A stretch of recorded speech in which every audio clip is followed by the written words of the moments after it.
Hi everyone, welcome back to Crystal Lee's Chance YouTube channel.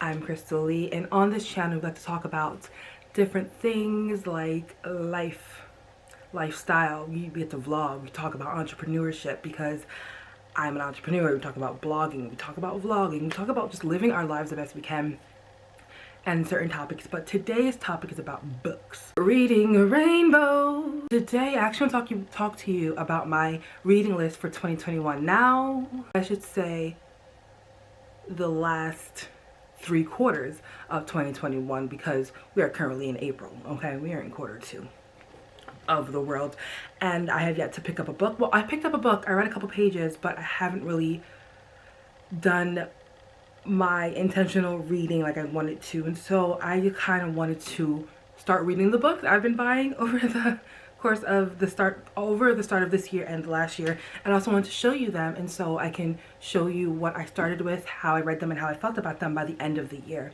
They're not a lot of books. I'm not making a big goal of reading a certain amount of books per year, but my goal intentionally is to finish this group of books by the end of the year. Also, the reason why I look this fancy is because I just finished doing a video getting to this look. This look actually was down. I put it in the headbutt, put it in a ponytail because it was just too much. I'm not used to having 30-inch hair, and I didn't want to be toying with it in this video, though I'm already toying with it now. Anyway, let's get into the books. This is me, I'm so royal, and you all wanna be round. So this first book is not an actual reading book. It is a lounge and flip through book, but I am moving in May, so I have a simple household wisdom book. I pretty much just grabbed all the books I've bought in this year. I've bought this year and the end of last year, and this is just different ways how to do your home. Don't know why I grabbed that, but it's already off to a great start and it's going fast, right? No, but this I'm really excited for because just little things of how to redo your place, how to store things in the best fashion, which I don't know how to do, and just how to adult. Yes, how to adult. Yes, honey, praise the Lord. I'm not putting the air conditioner on. It's not time yet. Okay, so this next book I got from a book outlet online when I found that you can buy $1 books online, and for books that would retail maybe over $10 and Barnes & Noble, they're selling it at a discount. And so there's a few of them that I got that were like that, but this one is one of them. It's called Soon: An Overdue History of Procrastination, from Leonardo and Darwin to You and Me.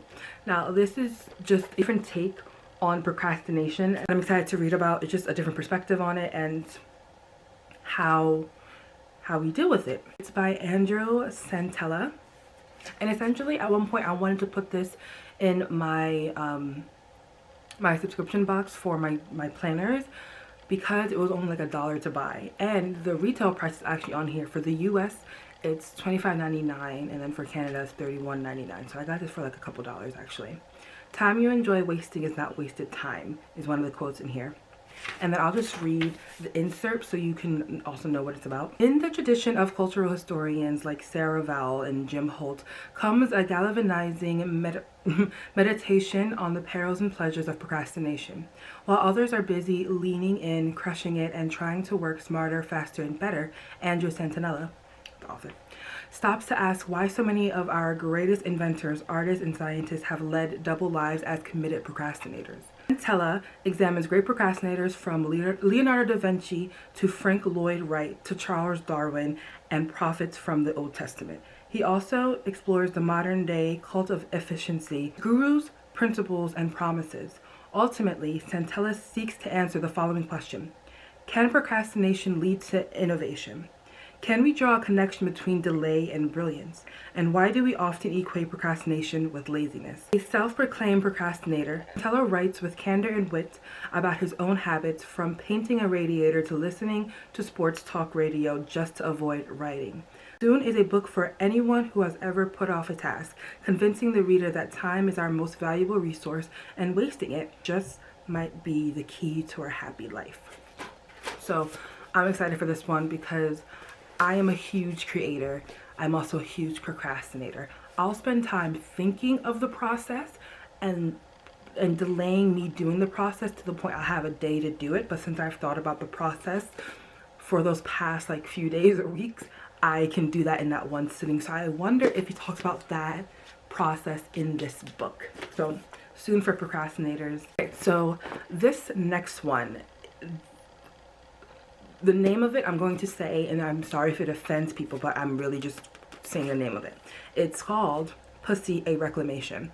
Now this book is by Regina Tomasor, founder of Mama Gina's School of Womanly Arts. It is a book for women to reclaim back their divinity, their femininity, anything that they have felt has been taken from stereotypical society norms, so on and so forth. I was suggested this book by a person that I interviewed for a Chance at Life post. So I run a blog site called Chance at Life where I interview people who I believe have the Chance at Life mindset, which is to look at life as a playground, to go after as many things as you want to try as many things as you want to without fearing failure. And while in that interview, the chancellor told me about this book, and I bought it. Literally the next day I bought it because I think it was amazing how she explained it. So I'm going to read the back of this one as well. I'm gonna read them all. I'm gonna read them all. If you stop at the first one, I don't blame you. I stuttered, and for the stutters I couldn't edit out, I want to apologize, but I'm not sorry. Baby, I'm sorry. I'm not sorry. I'll just read the dedication page and then the first page of the introduction. Sounds good? Sounds great. Sounds great, right? Dedication page. I dedicate this book to the women who will never hear of it, never even imagine it. Women who are currently living in the darkest corners of the world, whether inner or outer, who cannot even dream of having the luxury to investigate the topics examined in the pages that follow. Like the butterfly effect, may these women somehow feel the impact of our love and devotion to all things woman. Even from afar, may our radiant lights ignite theirs. Cute dedication page, right? Pussy. It's arguably the most powerful word in the English language. It is the ultimate salacious smack to a woman's dignity, used when the intention is to hurt, humiliate, and fracture her humanity. Pussy is the lowest of lows for men as well. There is no quicker way to snip a man's balls than to call him one. No clearer way to warn him that his reputation is in dire straits. Someone calls me pussy when they want to communicate how radiant and beautiful I look on a certain day. They don't use the word to tell me how expertly and thoroughly I have managed to accomplish the Herculean task. And yet, pussy is all that and more. I am a woman of words, a gift I got from my father. He could jot a short line on a page and express everything he longed to say, but lacked the social skill to impart. I grew up with him reading the Bible aloud every Friday night. I was raised to have great respect and reverence for the power of language, for the way a simple, well-paced word could launch a moment or a philosophy, the way a single word could change the course of history. My favorite book ever was a dictionary I received in junior high school. A cherished pastime was searching out the etymology of my favorite words. Each turn of the page unpacking worlds of history. My problem? In all the millions of words I found between the covers of the beloved book, I could not find one single word that described me. No word that indicated my huge capacity to feel, my elusive and ever-changing cyclical nature, my raw femaleness, my delicacy, my shyness, my strength, my yearning to be seen and known and loved and gotten. No word, not one. We can learn just as much about a culture from what it's missing as from what it embraces. One of the greatest pieces of unconscious conditioning we have in our Western culture is that we do not teach our children the name of the source of our feminine power. Ask my students at the School of Womanly Arts what they are taught to call their genitals as a child. You'll get a parade of colloquialisms, wiki, cuckoo, privates, down there, pooter, peewee, the fine china, name and address, Venus, noonie, Miss Kitty, purse, the list goes on. Those who were taught a more direct word were often taught to call it a vagina, a clinical term that is also physiologically incorrect. But what's worse, the majority of women were taught to call it nothing at all. I stop there. So as you can see from the first paragraphs, from the first few paragraphs of the first page, it's pretty much going to be an empowering book for women to take back their power from a certain word that has been used to degrade them, and I'm in love with that. And in there's also like different kinds of homeworks and things to do, steps you can take. Ooh, there's a celibacy. There is a celibacy chapter in here. Yes.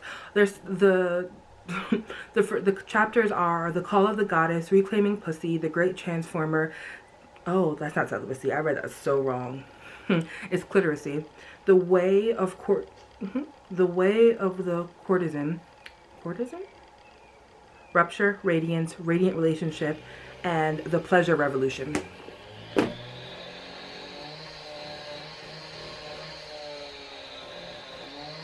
So that's that book. Sorry if you still hear noise outside. My neighbor's cutting something. Don't know what he's cutting, but it's something. Okay, so that was the pussy book. The next book is obviously like a self-help non-fiction book. This one is a fiction book. It's called The Amethyst. Now I got this book not at all in the recent time of our lives. I bought this book when I was overseas in Ireland, which was 2018. I got this book in 2019 when I was overseas. I got it from a small bookstore that I saw. It was really cute. It was really nice. Oh, it wasn't a bookstore. It was I think it was a thrift shop. It was a thrift shop, and I got it for, I think, €1. I got it for €1, but I wonder what it was like without that. It was $7. It was €7. So this is a fiction book, and I'll just read a little bit about it. So far, okay, so essentially I read a couple pages of it. I read a couple pages of it last year when I was trying to read more, and it was a good book. It was good, but I didn't prioritize reading it, and so far it's a mystery of a death of a woman. I'll just read a little excerpt from the back because it made more sense to read this excerpt than the excerpt of the pussy book. The Amethyst is a psychological novel of intense power. Frank Delaney uncovers the roots of a great 20th century evil through the fractured vision of Nicholas Newman, successful architect and modern man. The brutal murder of his lover proves to have a meaning so profound that it dramatically alters Newman's whole life. New values forced upon his consciousness become a central issue in a riveting novel which draws the reader to the disturbing conclusion, sometimes only the unspeakable teaches us how to love. Now, I have not read this. The only reason why I got this book is because the same day I walked into the store was the same day I walked into a crystal shop and bought an amethyst crystal, and I just thought it was synchronicities that I need to pick up this book. Have I read it since? Like I said, I read a couple pages, and I need to read it because I feel like there's something there. But it makes sense that this book is a mystery about just shit happens, right? So I like the quote, sometimes only the unspeakable teaches us how to love. So with the few pages that I've read of this book, I think that makes sense, but I am excited for this because last time I read a fiction novel was a couple years ago. It was pre-pandemic. It was on my Kindle, and it was a love story about love and synchronicity and how these people. It was like a 3-part story of different. It was one story that led into another story, because of the people in there. I forgot the name of it.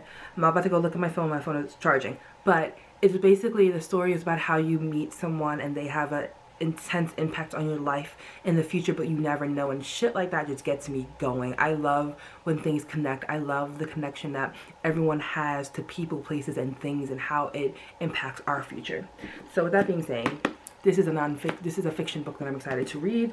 I don't really do mystery. So this will be my first mystery book. Next, this is a nonfiction book. It is also a book that I thought I wanted to put into my subscription box. It's called Imagination Transforms Everything. Rewrite Your Life Story with Intentional Imagining by Andrea Kasperzak.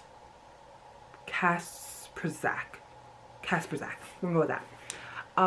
This is another book that I read a couple pages of because I love it so far. This literally defined me as a person, just a couple pages that I've read and threw to the side. I know you're asking, like, why would you start all these books and not finish it? Don't ask me that. Don't ask me that. I know that's the answer in the air, right? The question in the air right now. But don't ask me that. We're not even, because I don't know. I don't know the answer to that. So this book is basically, to me, was just using your imagination to better your life, which is what I stand for.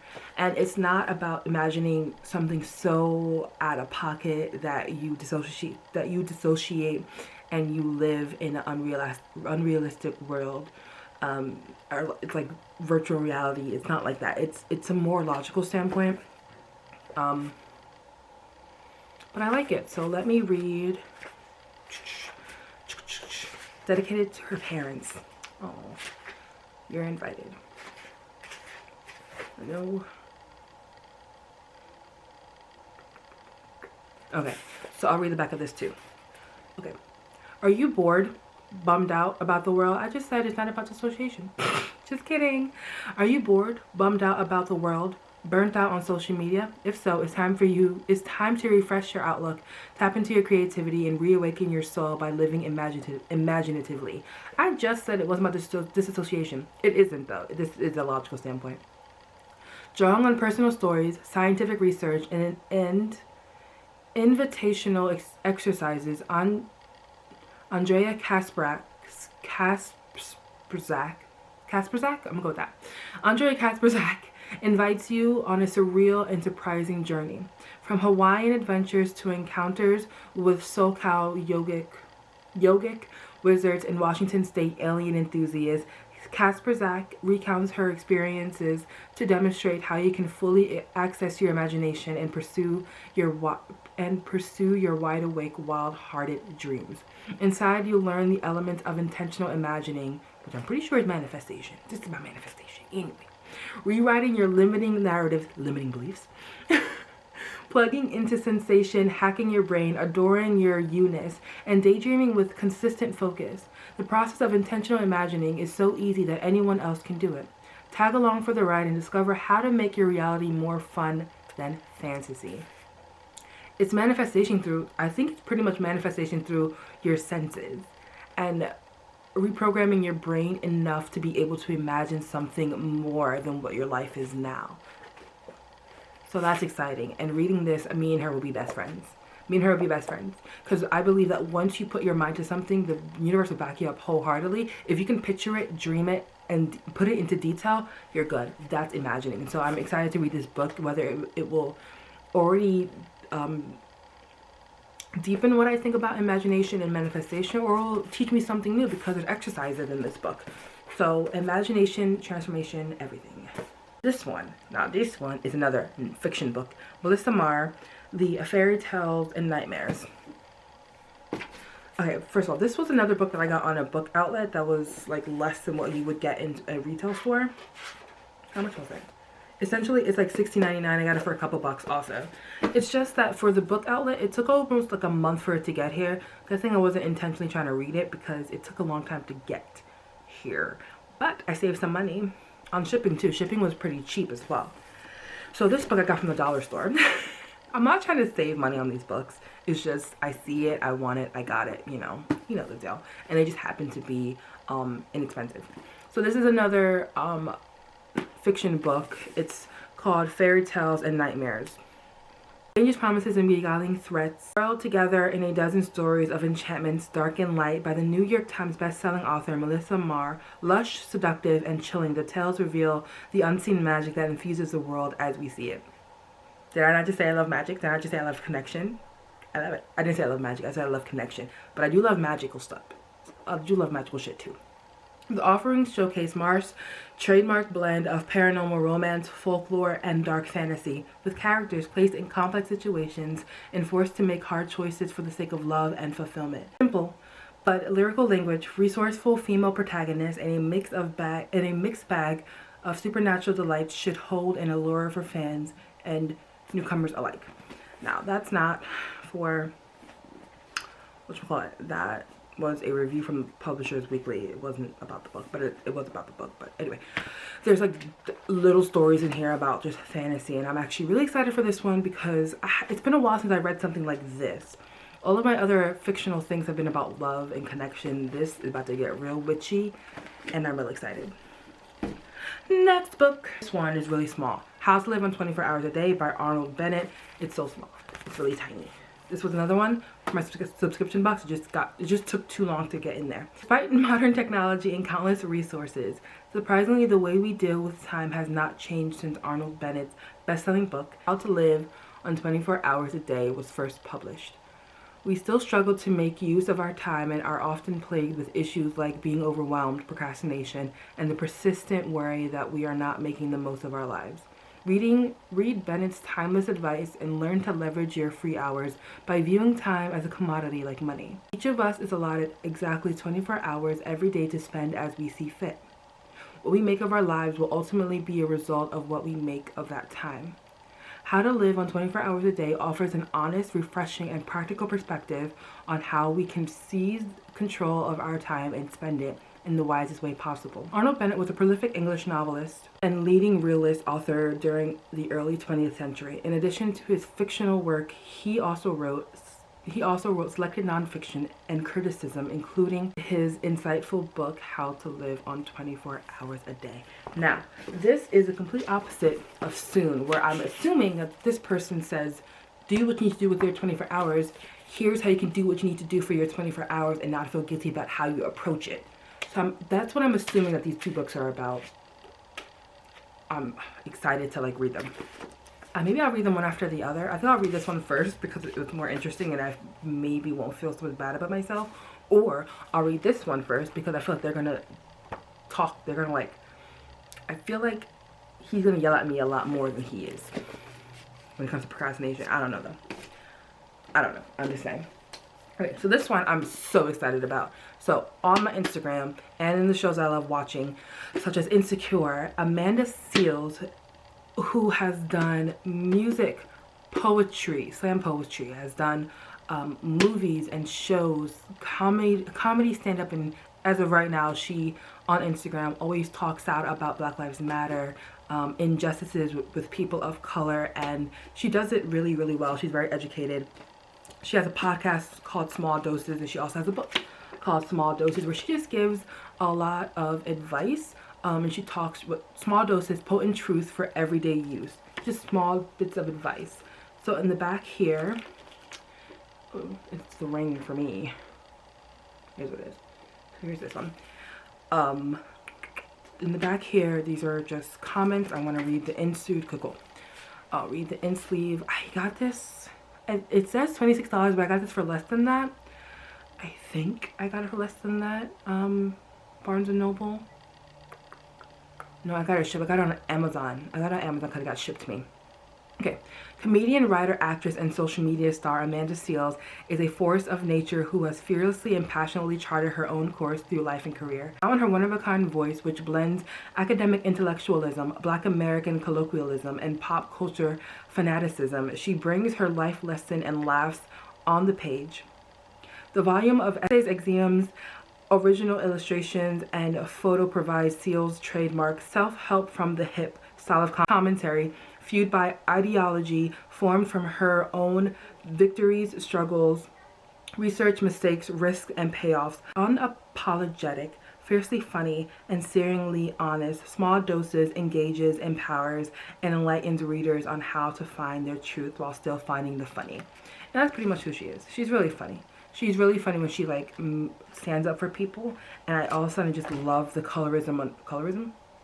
Is that a good word? I love the colors in all these books and the artwork in the whole entire book. So for example, hip hop and culture that hates us. Is this one thing or is this? Oh, this is a whole chapter. Ooh. Sexual harassment, hollering. Hip hop and the culture that hates us. I'm pretty sure it talks about hip hop and white people stealing it. But the artwork in here and the imagery in here is just so cool. And I know she also is a painter, so I'm not sure if these pieces in here are from her or from anyone else, but I know that she paints herself, so it could be from her. So I'm excited to just read about this. Race realities, addressing inequality, and staying woke. These are just, I'm pretty sure I'm going to be reading the way she talks on her Instagram, but there's a lot to say about this book, but there's a lot in this book, so I'm just excited to read about it. It's not a biopic, it's just her words of wisdom. Well, it's kind of like a bio, kind of, because it uses her her own experiences, but so on and so forth. Okay. You're at the last book, y'all. You're at the last book. Now, this one is another book I got from the outlets. It essentially was $17 or $16.99 US dollars, $22.99 Canadian, but I got this for a few bucks from the outlets. It is called The Five Archetypes: Wood, Fire, Earth, Metal, and Water. Discover your true nature and transform your life and relationships.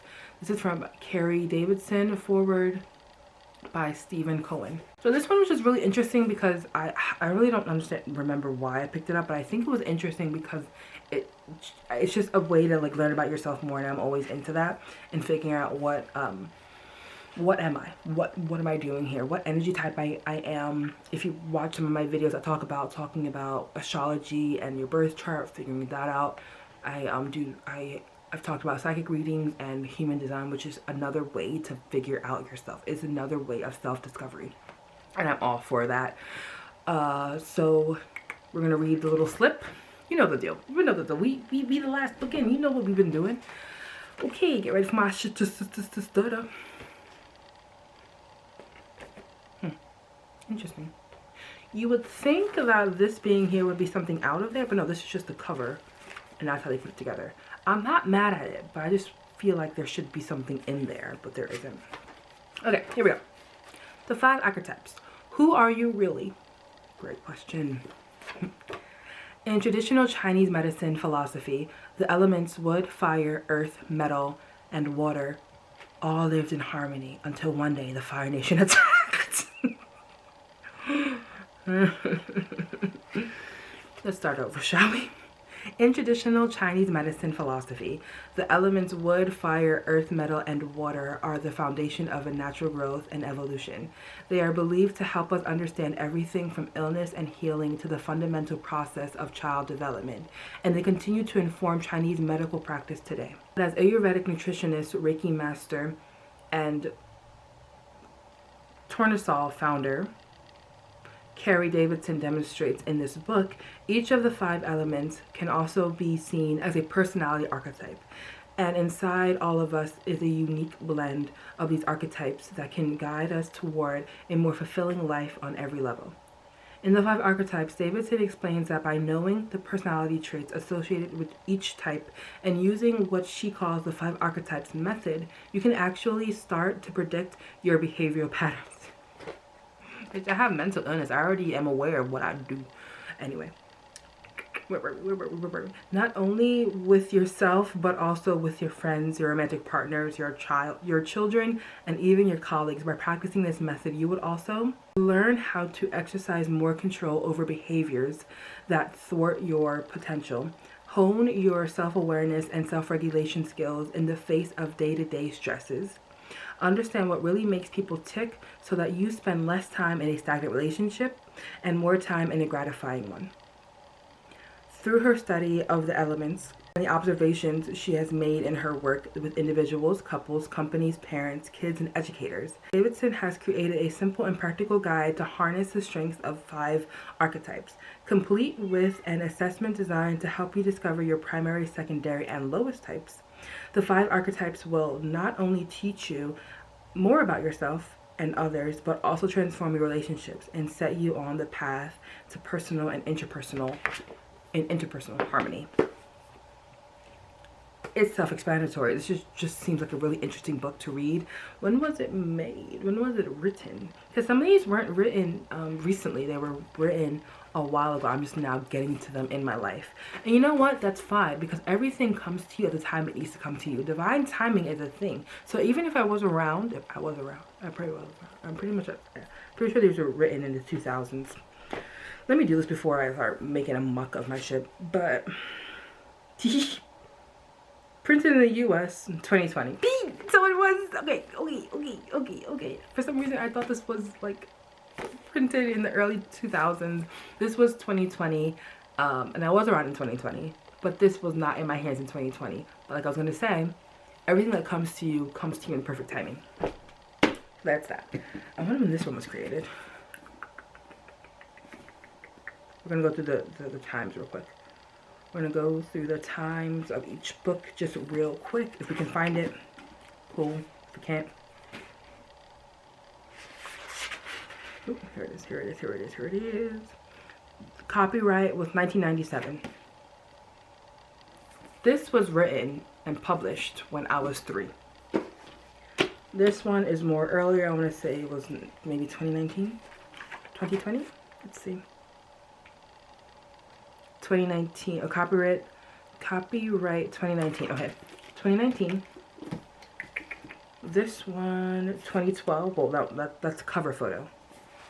That's not what I want. Stop looking at the back for these things, Crystal. You can look in the pages. Oh, so each of the stories here are written at a different time. So one of the stories, I'll just go by story. Actually, here, due to this, the whole entire book was put together in 2012. The different stories were 2009, 2007, 2011, 2008, 2011, 2010, 2011, 2011. So each of the stories were written in different times. This whole book was put together in 2012. Does this matter to anyone? I don't know, but I'm saying it. This one was from Target, by the way. It was $5. This one was created, I don't think it matters, but I'm gonna tell you because I'm on a roll here. 2016.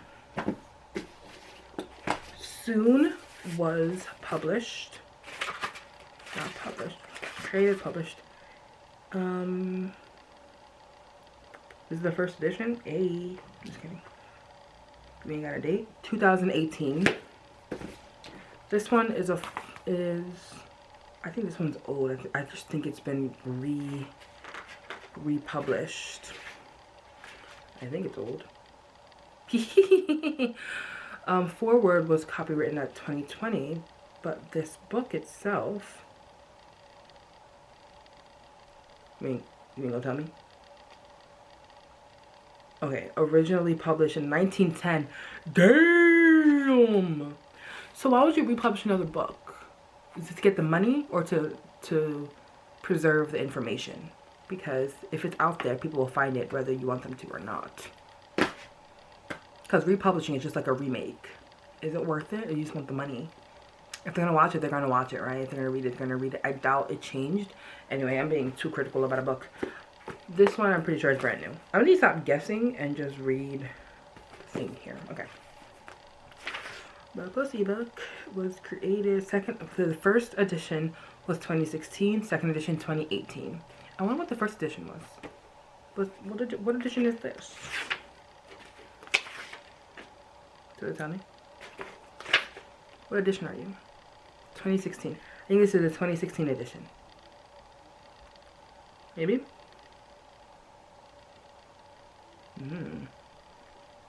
2016, 2018. I'm not sure which edition this is. It doesn't tell me. And then lastly, Imagination, Transformation, and Everything was published. The cover was 2019. What was the actual book? Copyright 2019, anything else? 2019. But those are all the books that I am going to attempt to read by the end of the year. There are 1, 2, 3, 4, 5, 6, 7, 8, 9. There's 9 books, and essentially there's like 9 months left. I can do a book a month. That seems logical, but am I going to put the pressure on myself to do so? No. Sometimes I have like these outrageous wants or fits of reading all these books, and sometimes I don't. I'm allowing myself to go through those lulls. But that's it. If you see a favorite like that I read, let me know down below. Let me know a book that you're reading that you would suggest that I read, or a book that you have read that you suggest that I read, because I'm always down to buy a book. Am I down to read it in an understandable time? No, I'm not. But I'm down to buy a book, so let me know the book. And that's it. Those are all the books that I want to read for 2021. And thank you if you got this far. It's been a journey, as always, with me trying to read and talk and all the other stuff. And with that being said, thank you for watching, and I'll see you in the next one. Bye.